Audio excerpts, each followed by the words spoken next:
So there's been another development in the budget cap saga. As we know, the FIA said Red Bull had committed a minor overspend breach of the 2021 cost cap regulations, and the team have been in talks with the FIA after revealing they were surprised and disappointed with the decision. And if you want to see more on this, I'll leave a link to another video I've done in the description. But before we get on to the update, if you enjoy the video, make sure to leave a like and also subscribe for more Formula 1 content. And you can follow me on Twitter at James_Formula1, and there'll be a link in the description.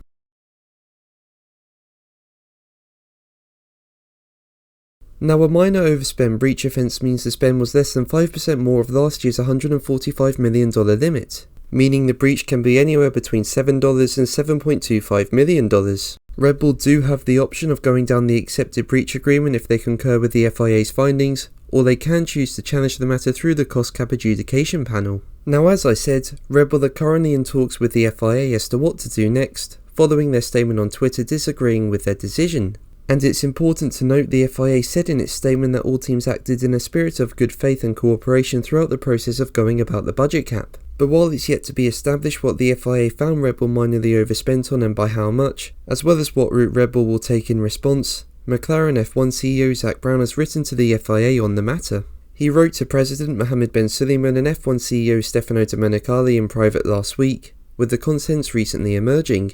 In the letter seen by motorsport.com, Brown expressed his faith in the FIA's policing of the cost cap process so far, but said that how the governing body acted now was hugely important. He said, "The overspend breach, and possibly the procedural breaches, constitute cheating by offering a significant advantage across technical, sporting, and financial regulations. The bottom line is, any team who has overspent has gained an unfair advantage both in the current and following year's car development." Now, Brown goes on to say there's no excuse for any team to have overspent, especially as everyone had been through a dress rehearsal of spending limits in 2020.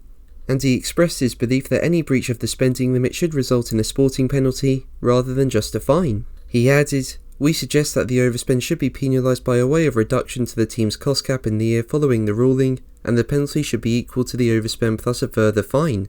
In addition, we believe there should be minor overspend sporting penalties of a 20% reduction in CFD and wind tunnel time. These should be enforced in the following year to mitigate against the unfair advantage the team has and will continue to benefit from." Now, the letter's very long, and if you want to see it in full, I'll leave a link to it in the description. But in the past, I've also said a reduction in the cost cap and reducing wind tunnel time would be appropriate sanctions. That's because, in my opinion, it will serve as an appropriate deterrent going forward and should ensure the integrity of the cost cap. But what do you think? Let me know in the comments below. But that's going to be the video from me today. Thank you ever so much for watching. Make sure to like and subscribe for more videos, and until the next one, take care. Bye.